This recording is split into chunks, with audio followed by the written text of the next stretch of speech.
حضرت عیسیٰ علیہ الصلوۃ والسلام نے اللہ تعالیٰ کے حکم سے نبوت کے فرائض ادا کرنے شروع کیے اور لوگوں تک اللہ کا پیغام پہنچانا شروع کر دیا تو بنی اسرائیل نے آپ کی مخالفت شروع کر دی۔ پھر نہ صرف آپ پر بلکہ آپ کی والدہ پر بھی ناجائز اولاد ہونے کا الزام عائد کرنے لگے۔ اس طرح بنی اسرائیل کے دو گروہ بن گئے۔ ایک گروہ حضرت عیسیٰ علیہ الصلوۃ والسلام کا حامی تھا جو نصارہ کہلوایا، بعد میں آپ کو عیسائی کہنے لگے، اور دوسرا گروہ حضرت عیسیٰ علیہ الصلوۃ والسلام کا سخت مخالف تھا جو آپ پر الزامات لگانے لگے اور روم کے بادشاہ سے آپ کے لیے پھانسی کا مطالبہ بھی کیا، مگر اللہ رب العزت نے آپ کو زندہ آسمانوں پر اٹھا لیا۔ اور عزیز سامعین، یہی گروہ بعد میں اپنے آپ کو یہودی کہلوانے لگا۔ رسول اللہ صلی اللہ علیہ وآلہ وسلم کی سب سے زیادہ مخالفت یہودیوں نے ہی کی۔ عزیز سامعین، اللہ تعالیٰ نے بنی اسرائیل کو تمام قوموں پر فضیلت عطا کی۔ جب فرعون نے بنی اسرائیل پر ظلم کی انتہا کر دی اور وہ ان کے لڑکوں کو قتل کر دیتا اور لڑکیوں کو زندہ رکھتا، اللہ تعالیٰ نے حضرت موسیٰ علیہ الصلوۃ والسلام کی قیادت میں بنی اسرائیل کو فرعون سے نجات دلائی۔ حضرت موسیٰ علیہ الصلوۃ والسلام کی قیادت میں جب بنی اسرائیل روانہ ہوئے تو راستے میں سمندر تھا۔ اللہ نے بنی اسرائیل کو راستہ دیا اور فرعون کی فوج کو غرق کر دیا۔ بنی اسرائیل نے جب سمندر پار کر لیا اور فرعون سے نجات حاصل کر لی تو کوہ طور کے مقام پر اللہ تعالیٰ نے حضرت موسیٰ علیہ الصلوۃ والسلام کو 40 روز کے لیے اپنے پاس بلا لیا۔ حضرت موسیٰ علیہ الصلوۃ والسلام کے جانے کے بعد بنی اسرائیل نے بچڑے کی پوجا شروع کر دی تو حضرت موسیٰ علیہ الصلوۃ والسلام نے واپس آ کر ان کو ملامت کی اور اللہ تعالیٰ کے حکم سے بچڑے کی پوجا کرنے والوں کو قتل کر دیا گیا، اور باقی لوگوں نے توبہ کی تو اللہ نے توبہ قبول کر لی اور بنی اسرائیل کو معاف کر دیا۔ عزیز سامعین، بنی اسرائیل کے سرداروں نے جن کی تعداد 70 کے قریب تھی، موسیٰ علیہ الصلوۃ والسلام سے مطالبہ کیا کہ جب تک ہمیں اللہ تعالیٰ کا دیدار نہیں کروایا جاتا ہمیں آپ کی بات کا یقین نہیں ہوگا۔ جب یہ سردار حضرت موسیٰ علیہ الصلوۃ والسلام کے ہمراہ کوہ طور پر پہنچے تو اللہ تعالیٰ کی تجلی سے سب ہلاک ہو گئے، مگر موسیٰ علیہ الصلوۃ والسلام کی دعا کے بعد اللہ تعالیٰ نے پھر ان کو زندہ فرما دیا اور معاف بھی کر دیا۔ پیارے دوستوں، اللہ رب العزت نے فرمایا کہ ہم نے بنی اسرائیل پر بادلوں کا سایہ کیا۔ ابن کثیر کی ایک روایت میں آتا ہے کہ ایک سفید رنگ کا بادل تھا جو ان کے سروں پر سایہ کیے رکھتا تھا۔ یہ عام بادلوں سے زیادہ سایہ دیتا۔ قیامت کے دن بھی وہی بادل سایہ کرے گا۔ غزوہ بدر کے دن بھی اس بادل سے فرشتے نازل ہوئے تھے۔ قیامت کے روز بھی اس بادل سے فرشتے آئیں گے۔ جب فرعون پانی میں غرق ہوا اور بنی اسرائیل سمندر عبور کر کے صحرا میں آئے تو وہاں کھانے کو کچھ نہ تھا۔ ان کی تعداد 6 لاکھ تھی۔ دوستو، اللہ تعالیٰ کے حکم سے بادل نے تو سایہ کر دیا۔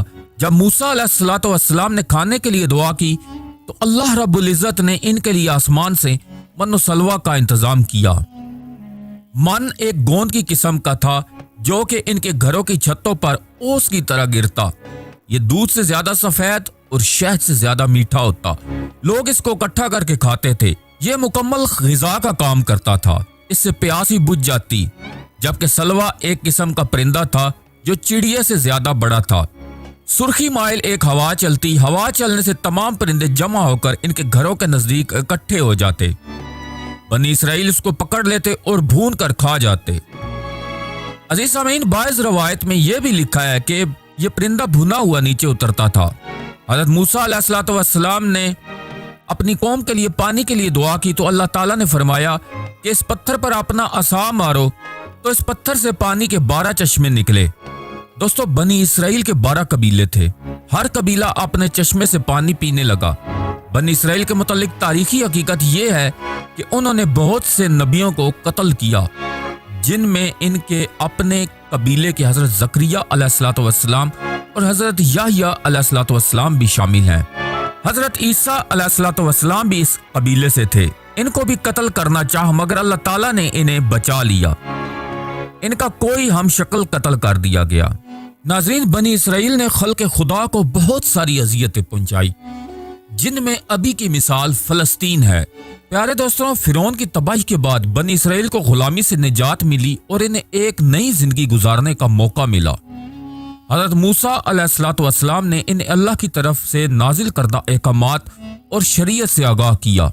حضرت موسیٰ علیہ السلام نے انہیں اللہ کے بتائے ہوئے اصولوں پر چلنے کی تعلیم دی اور انہیں اللہ کی عبادت، اخلاقیات اور عدل و انصاف پر عمل کرنے کی تاکید کی۔ لیکن ان کی اکثریت فرعونی غلامی کے اثرات سے باہر نہیں نکلی۔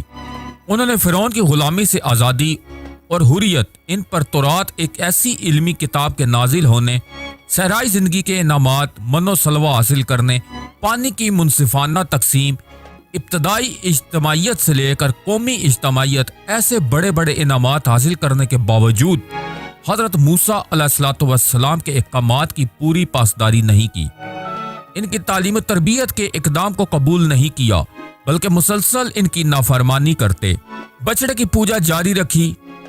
عزیز سامعین، بنی اسرائیل نے مشاہدہ باری تعالیٰ کا مطالعہ کیا۔ بستی میں داخل ہوتے وقت توبہ اور استغفار کرنے کی بجائے نافرمانی پر مبنی الفاظ ادا کیے، پانی کی منصفانہ تقسیم کی بجائے ناانصافی کے رویے اپنائے۔ دوستوں، اس کے نتیجے میں اللہ تبارک و تعالیٰ نے ایسے تمام قوانین شکن بنی اسرائیلیوں پر اور غضب الہی کا عذاب نازل کیا۔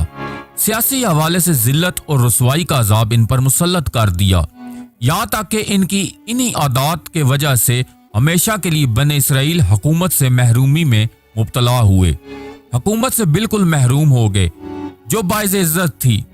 معاشرتی بے انصافی اور ظلم کے نتیجے میں ان پر معاشی حوالے سے مستند اور محتاجی مسلط کر دی گئی۔ محتاجی یہ ہے کہ اول تو یہود میں مال کی قلت اور جن کے پاس مال ہو بھی تو حکمرانوں کے ڈر کی وجہ سے اپنے آپ کو مخلص اور حاجت مند ہی ظاہر کرتے ہیں۔